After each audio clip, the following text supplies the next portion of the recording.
네, 지구촌에서 벌어지는 생생한 국제뉴스 살펴보는 시간입니다. 국제뉴스 속가듣기. 문희정 국제뉴스 평론가와 함께하겠습니다. 어서 오세요. 네, 안녕하세요. 예, 오늘 다룰 내용이 중요한 게 좀 꽤 많습니다. 네.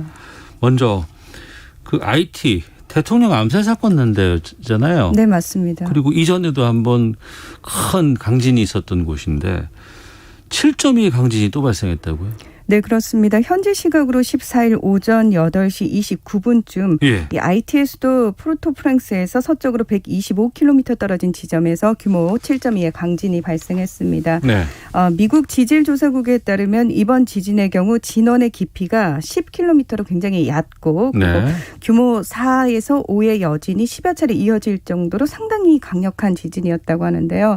한때 쓰나미 경보도 발령이 되기도 했었습니다. 제가 사실 어제 원고 쓸 때까지만 해도 뭐 최소 304명 사망했다 이런 얘기가 나왔는데 네. 지금 실시간으로 계속해서 사망자가 늘고 있는데 좀 전에 확인하니까 1297명이 사망을 했고 사망만? 네. 그리고 5,700명이 부상을 당했는데요. 문제는 지금 실종자가 상당히 많다고 합니다. 그래서 예. 아마 사망자 수는 계속 늘어날 것 같고요. 그리고 주택가 건물 2만 7천여 채가 붕괴되거나 파손이 됐다고 하는데 이 건물에 잔해에 깔린 사람들이 생각보다 많을 것으로 예상이 된다고 합니다. 그리고 학교와 병원 등 필수 시설도 상당한 피해를 입었다고 하는데요. 병원 이미 포화 상태인데다가 의료진도 부족하고 또 피해 주민들을 수용할 수 있는 장소도 마땅치가 않고 물이나 식량 부족도 상당히 심각한 상황이라고 합니다. 그리고 도로와 통신 이미 끊겼고요. 네. 지금 더 안타까운 게 뭐냐면 대서양에서 열대폭풍 그레이스가 발생을 했는데 이게 아무래도 IT에 상륙하지 않겠느냐 이런 아이고. 예상이 나오고 있거든요. 예, 그래서 예. 구조나 복구 작업이 더 더딜 뿐만 아니라 피해자가 여기에 더해서 늘어나지 않겠느냐 이런 안타까운 소식이 전해지고 있고 이미 미국을 비롯해서 도미니카 공화국 또 인근 페루라든지 남미의 많은 나라들이 지원 인력을 보내서 구조 작업을 돕고 있다고 합니다. 이 IT가 10년 전에도 이런 대규모 강진이 나서 그때 좀 진전되고 나서 뭐 방송사에서도 여러 가지 도움 주러 가고 막 이랬던 맞습니다. 적이 있거든요. 네. 여기가 좀 지진이 많은 나라인가요? 지진도 많고 사실은 허리케인도 많고요. 예, 딱 카리브해에 있는 나라인데 네. 바로 그 플로리다주 아래쪽에 있는 나라거든요. 네. 지난번에 사실 지진이 발생했던 곳은 수도인 포르토프랑스거든요. 거기 그때도 사실 진원이 굉장히 얕았습니다. 그러다 보니까 워낙 피해가 많이 발생을 했는데 그때는 규모가 7.0이었음에도 불구하고 산이 무너졌거든요. 산이요? 네.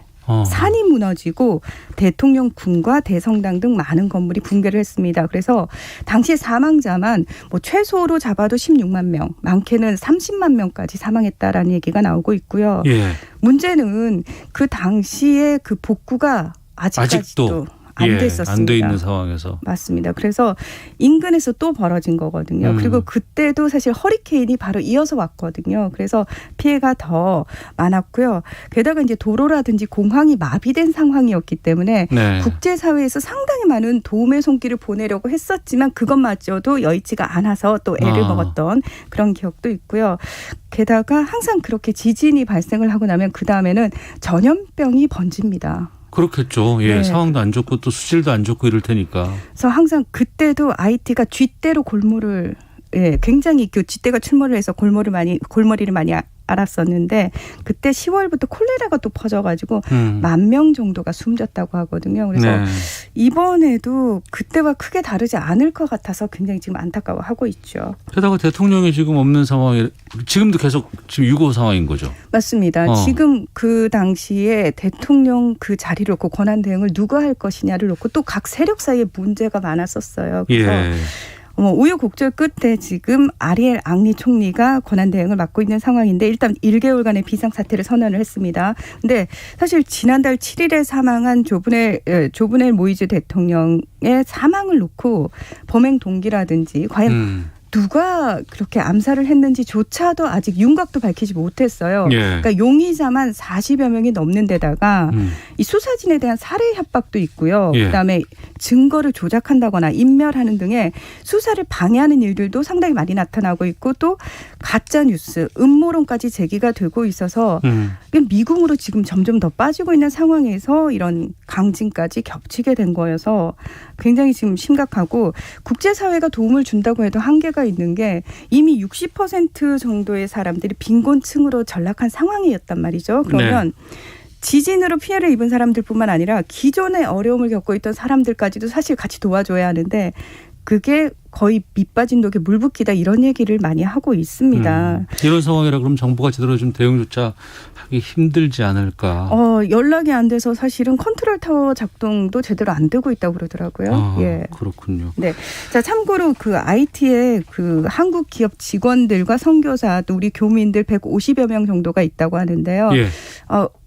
뭐 다행이라고 말하긴 좀 죄송스럽습니다만 피해는 아직까지 보고가 되지 않고 있다고 합니다. 알겠습니다. 그리고 많은 분들 지금 청취자 김유정님께서 아프가니스탄에 무슨 일이 있는 겁니까? 탈레반 얘기 궁금합니다라는 문자도 좀 바로 조금 주고 계시는데 네. 아프가니스탄 지금 상황 좀 어떻게 된 거예요? 정권을 탈환했죠. 예. 탈레반이. 그렇습니다.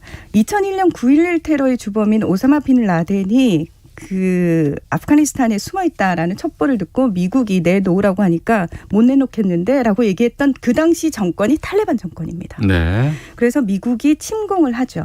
그러면서 무려 20년에 걸친 긴 전쟁을 하게 되고요. 지난 4월 14일 날 조 바이든 미국 대통령이 공식적으로 완전히 철수를 하겠다라고 발표를 했는데 문제는 그때부터 탈레반이 사실은 그 이전에도 완전히 소탕이 된 게 아니었어요. 네. 그러니까 조금 세력이 줄어들었다가 야금야금 다시 그 영토를 수복하고 있는 상황에서 미군 철수 얘기가 나오자마자 속도를 높여가지고 아프간의 영토들을 속속 수복을 하더니 어제 사실 카불 인근까지 왔다라는 얘기까지 나왔었는데 그러니까 이렇게 갑자기 다 정리가 될지는 몰랐었어요. 그렇습니다. 네. 오늘은 이미 카불에 입성을 했고요. 그리고 대통령궁까지 장악을 했고 네. 국영방송 장악을 했습니다. 그리고 아슈라프 가니 아프간 대통령이 해외로 도피했다는 소식까지 나오고 있고요. 미국 대사관 4,200명 정도가 파견돼 있었는데 그 인력들 완전히 다 대피를 한 상황입니다. 우리나라를 비롯해서 네덜란드, 프랑스, 독일 이 대사관들도 잠정적으로 다 폐쇄 결정을 내린 상황이고요. 네. 지금 탈레반이 다시 이제 정권을 완전히 회복을 했다 이렇게 얘기할 정도가 됐습니다.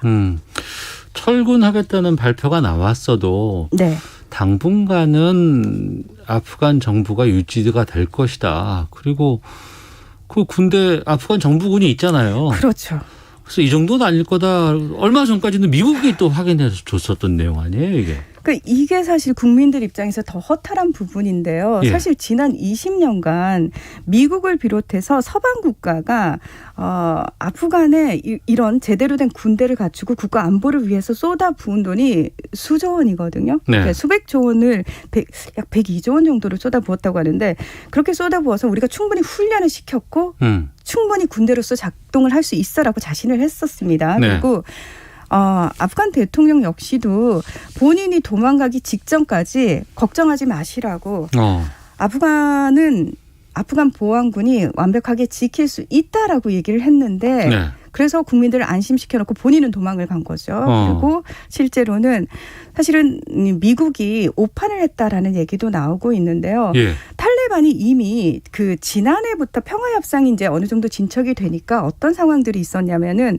그 지역들을 중심으로 아프간 정부군들을 매수를 했다고 그래요.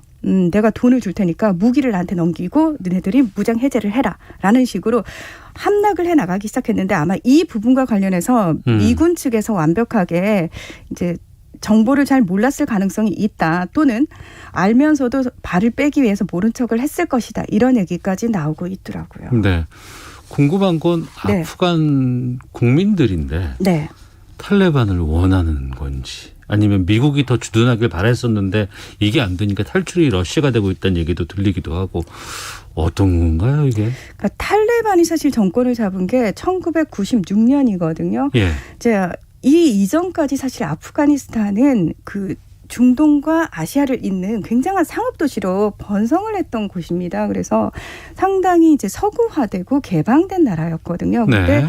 탈레반이 1996년에 정권을 잡기 시작하면서 철저하게 그 이슬람 율법에 의한 그러니까 통치를 합니다. 그래서 여성들의 교육 금지됐고요. 여성들은 남성의 보호자 없으면 밖으로 나가지 못합니다. 그리고 부르카라고 하죠. 머리끝부터 발끝까지 다 이렇게 가리는 옷을 입었어야 했고요. 여성들의 사회 진출 당연히 안 됩니다. 그리고 TV와 오락, 음악, 예술 다 금지된 상황이었습니다. 그래서 오로지 잔악무도한 그 샤리아 율법에 의해서 통치를 했었기 때문에 많은 아프간 국민들이 굉장히 고통을 받았었고요. 예. 미국이 침공을 한 거지만 사실 한편으로는 탈레반으로부터 좀 자유로워졌단 말이죠. 게다가 지금 거의 4천만 명에 육박하는 아프간 인구 중에서 3분의 2 정도는 이제 20년이지 않습니까? 예, 그 예. 20년 사이에 나고 교육받은 사람들이에요. 그렇다면 그 조금 더 자유롭고 세속화된 그 국가 분위기에 훨씬 익숙해져 있는 사람들인데 지금 탈레반이 다시 들어오게 되면은 예전 그 1996년부터 2001년까지 탈레반이 그 통치했었던 그 억압적인 극단주의적인 이슬람 극단주의적인 통치가 다시 재발하는 건 아닌지 또 반복되는 건 아닌지 거기에 대한 공포감이 상당하다고 그래요. 그래서 네. 처음에는 사람들이 어디로 몰려들었냐면 수도인 카불은 안전하다고 했으니까 카불로 몰려들어서 네. 이미 40만 명 정도가 이제 들어왔었던 상황인데 지금 카불마저 함락인 상황이기 때문에 네. 지금은 밖으로 탈출을 하고 있죠. 다른 나라들로. 다른 나라에서 그럼 다 받아줄 수 있습니까? 그러니까 그걸 놓고 지금 또다시 문제가 벌어지고 있는 거예요. 받아줘야 한다, 받아줄 수 없다를 놓고도 지금 유럽연합에서 또다시 문제가 되고 있고 우리나라도 사실 이때 같이 전쟁을 치렀던 나라 중에 한 나라이기 때문에 받아줘야 된다라는 얘기를 놓고 굉장히 갑론을박이 많을 것 같습니다. 알겠습니다. 이 뉴스는 좀 여러 가지 좀 더 좀 계속해서 좀 챙겨봐야 될 것 같습니다. 자, 지금까지 IT 강진 탈레반 상황까지 좀 들어봤습니다. 문희정 국제시사평론가와 함께했습니다. 말씀 고맙습니다. 네, 고맙습니다. 예, 시사본부 오늘 소식은 여기까지입니다. 내일 뵙겠습니다. 안녕히 계십시오.